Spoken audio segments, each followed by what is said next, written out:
에스겔서 16장 53절로 63절까지의 말씀입니다.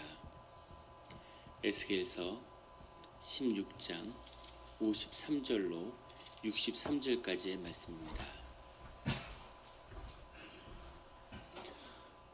다 같이 한 목소리로 봉독하시겠습니다. 내가 그들의 사로잡힘 곧 소돔과 그의 딸들의 사로잡힘과 사마리아의 그의 딸들의 사로잡힘과 그들 중에 너의 사로잡힌 자의 사로잡힘을 풀어주어 내가 내 수욕을 담당하고 내가 행한 모든 일로 말미암아 부끄럽게 하리니 이는 내가 그들에게 위로가 됨이라. 내 아우 소돔과 그의 딸들이 옛 지위를 회복할 것이요 사마리아와 그의 딸들도 그의 옛 지위를 회복할 것이며 너와 내 딸들도 너희 옛 지위를 회복할 것이니라. 내가 교만하던 때 내 아우 소돔을 내 입으로 말하지도 아니하였나니 곧 내 악이 드러나기 전이며 아람의 딸들이 너를 능욕하기 전이며 너의 사방에 둘러있는 블레셋의 딸들이 너를 멸시하기 전이니라. 내 음란과 내 가증한 일을 내가 담당하였느니라. 여호와의 말이니라. 나 주 여호와가 이같이 말하노라. 내가 맹세를 멸시하여 언약을 배반하였은즉 내가 내 행한 대로 내게 행하리라. 그러나 내가 너의 어렸을 때 너와 세운 언약을 기억하고 너와 영원한 언약을 세우리라. 내가 내 형과 아우를 접대할 때 내 행위를 기억하고 부끄러워할 것이라. 내가 그들을 내게 딸로 주려니와 내 언약으로 말미암이 아니니라. 내가 내게 내 언약을 세워 내가 여호와인 줄 내가 알게 하리니 이는 내가 내 모든 행한 일을 용서한 후에 내가 기억하고 놀라고 부끄러워서 다시는 입을 열지 못하게 하려 함이니라. 주 여호와의 말씀이니라. 아멘. 다 같이 묵상 기도를 드리겠습니다.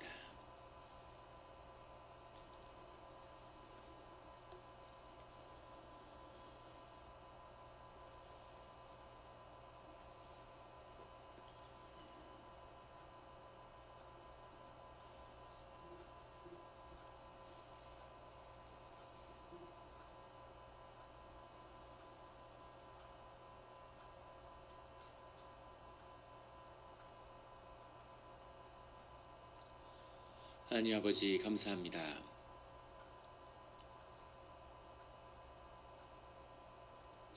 주의 음성을 듣고자 저희가 새벽 찬양 앞에 모였습니다. 우리 마음의 기도와 우리 마음의 묵상이 주님께 연락되기를 원합니다. 감사드리며 예수 그리스도의 이름으로 기도드렸습니다. 아멘. 오늘 에스겔서 16장 53절의 말씀은 이렇게 시작하고 있습니다. 내가 그들의 사로잡힘 곧 소돔과 그의 딸들의 사로잡힘과 사마리아와 그의 딸들의 사로잡힘과 그들 중에 너의 사로잡힌 자의 사로잡힘을 풀어주어 내가 내 수욕을 담당하고 내가 행한 모든 일로 말미암아 부끄럽게 하리니 이는 내가 그들에게 위로가 됨이라.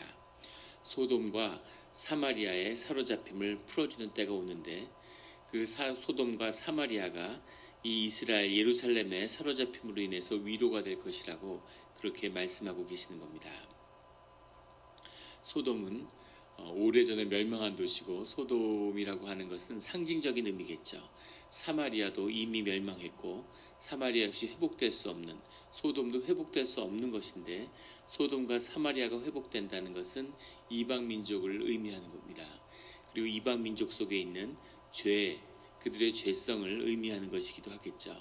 영적인 의미에서 또 실제적인 의미에서도 이방인들을 의미하는 것인데 그들과 예루살렘이 똑같은 또는 그 이상의 징계를 받게 된다는, 그래서 이스라엘 예루살렘이 받는 징계로 인해서 소돔과 사마리아가 위로를 받는 그런 일이 일어날 거라고 주님이 말씀하고 계시는 것이죠.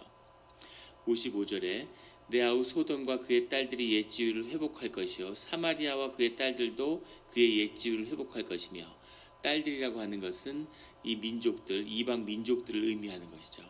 사마리아의 딸들, 소돔의 딸들은 죄의 민족들, 죄의 자녀들, 의미한다고 하겠습니다. 그들도 은혜를 받고 회복됨을 받을 것인데 예루살렘도 회복될 것이다. 이렇게 말씀하고 계시는 거죠. 그런데 소돔과 사마리아가 회복된 다음에 그 다음에 예루살렘이 회복될 거라고 말씀하시는 겁니다. 왜 예루살렘이 소돔과 사마리아보다도 뒤에 오는 것인가에 대한 많은 여러 주석과 해석이 분분합니다. 그런데 그 깊은 곳에는 그만큼 예루살렘의 회복이 어려운 것이라는 것을 담고 있는 것이겠죠. 그리고 예루살렘의 죄악이 얼마나 큰 것이었는가에 대한 주님의 징계의 말씀이기도 합니다. 심지어 소돔이 회복된 다음에야 예루살렘이 회복될 거라고 말씀하시는 거죠. 똑같은 죄를 지었어도 그 사람이 경찰이나 사법 무슨 판사였다 이러면 같은 죄를 지어도 더 중한 벌을 받는 것처럼 이 예루살렘도 그 죄가 더했다기보다는 그 영적인 죄, 주님을 알고 주님을 거스른 죄, 그 죄에 대한 책임이 소돔보다도 사마리아보다도 훨씬 더할 거라고 주님이 말씀하시는 거죠. 이방 민족보다 더 큰 축복을 약속받고 축복을 누렸지만 그 징계를 받을 때는 더 엄한 징계를 받게 될 거라고 주님이 말씀하시는 겁니다. 늘 주의 자녀로서 우리는 주님을 알고 있는데 주님의 말씀을 영접했는데 그런데 주님을 모욕하거나 성령을 거스르거나 또는 주님이 싫어하는 그런 죄의 행위를 했을 때는 소돔과 사마리아보다도 더 큰 징계와 더 늦은 회복을 경험하게 될 거라고 주님이 말씀하시는 거죠. 이 주님의 임재가 늘 더 큰 복으로 누려지는 우리 성도님들이 되시기를 예수 그리스도의 이름으로 축원합니다.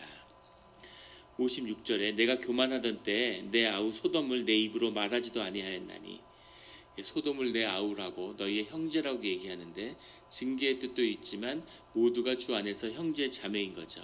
그런데 주님의 특별한 사랑과 은총을 입었다는 것은 하나님의 은혜를 입고 주님을 섬기며 그 은혜를 세상에 증거하고 전하라는 것인데 소돔을 멸시하고 사마리아를 멸시하는 일을 이스라엘이 예루살렘이 행했다는 겁니다. 57절 곧 내 악이 드러나기 전이며 아람의 딸들이 너를 능욕하기 전이며 너의 사방에 둘러있는 블레셋의 딸들이 너를 멸시하기 전이니라. 아람과 블레셋에 의해서 멸시를 당하기 전까지 너희들이 그렇게 하였다는 거죠. 아람이라는 것은 높은 땅, 고지라는 뜻인데 성경에 보면 아브라함의 아들인 셈의 아들이죠. 그래서 이 이스라엘 족속의 사촌 같은 이제 그런 민족인데 에돔처럼 아람도 이 이스라엘과 유다와 합병이 됐기도 하고 뭐 떨어지기도 하고 여러 역사에 이런 부침이 있었는데 그들이 모두 이방 민족이 되어서 이제 예루살렘을 멸시하는 그런 일이 벌어지고 있다는 겁니다. 58절에 내 음란과 내 가증한 일을 내가 담당하였느니라.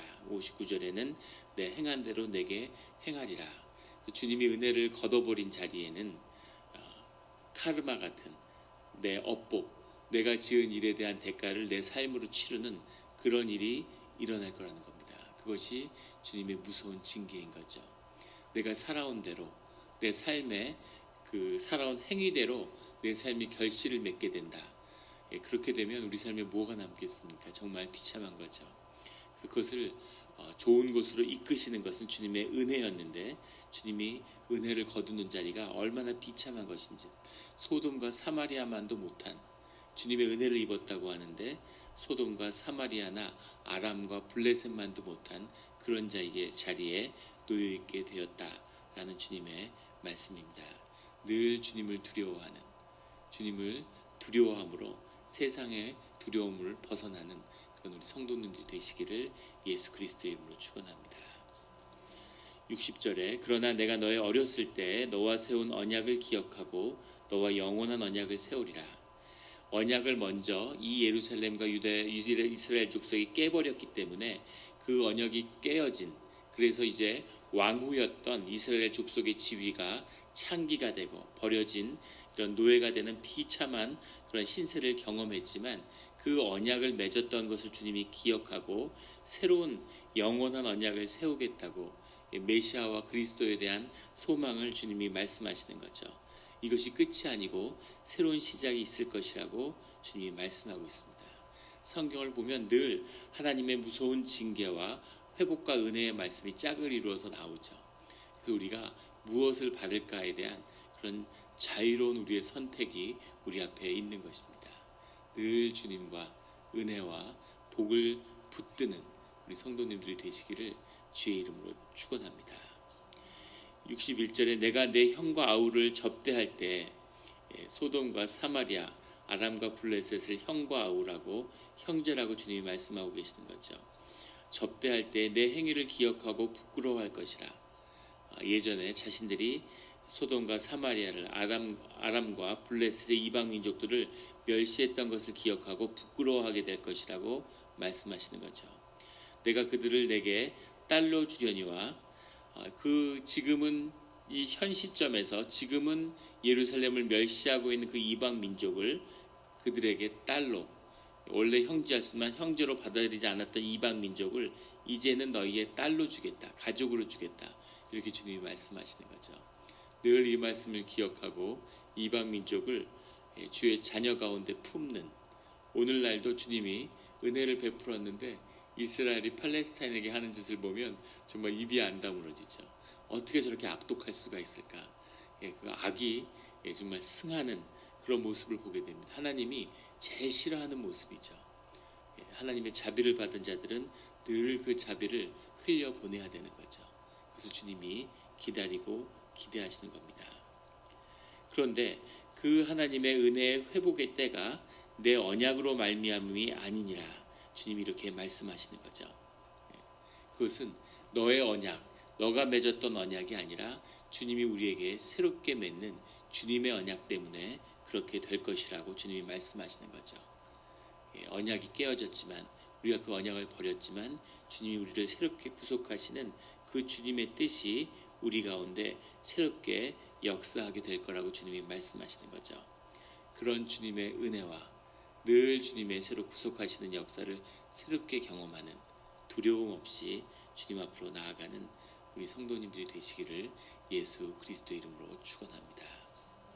같이 기도드리겠습니다.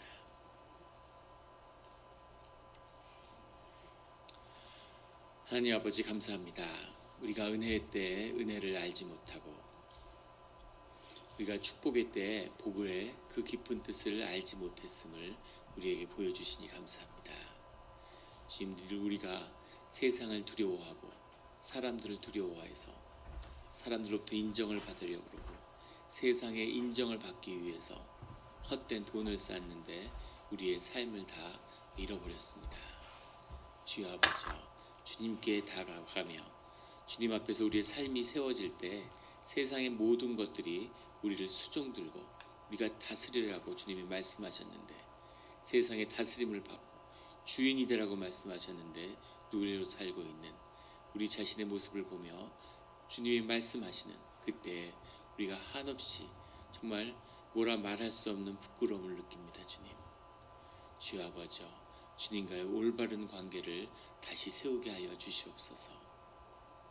그래서 우리가 비록 종노릇하고 있는 이 땅이지만 우리가 다시 주의 자녀로, 권세 있는 주님의 자녀로, 세상의 주인으로 다시 설 수 있게 되기를 원합니다. 자녀를 세상에 노예로 내주는 일이 없게 하시고 늘 기도함으로, 늘 축복함으로 자녀들이 세상을 향해서 주님의 영광을 드러내는 그런 자리에 서게 하여 주시옵소서. 세상의 존경을 받으며 하늘의 권위를 가진 그런 교회가 되기를 원합니다. 공동체 가운데 사랑이 넘치며 주님이 부으시는 사랑이 나누어지고 그 사랑으로 세상을 섬길 수 있는 그런 능력 있는 사랑이 넘치는 교회가 되게 하여 주시옵소서. 주여 아버지, 늘 주님만을 두려워하는, 주님 앞에 무릎 꿇는 이 새벽 제단이 되게 하여 주시옵소서. 기도하고 간구할 때마다 주님 우리와 함께 하시는 것을 믿습니다. 감사드리며 예수 그리스도 이름으로 기도드렸습니다.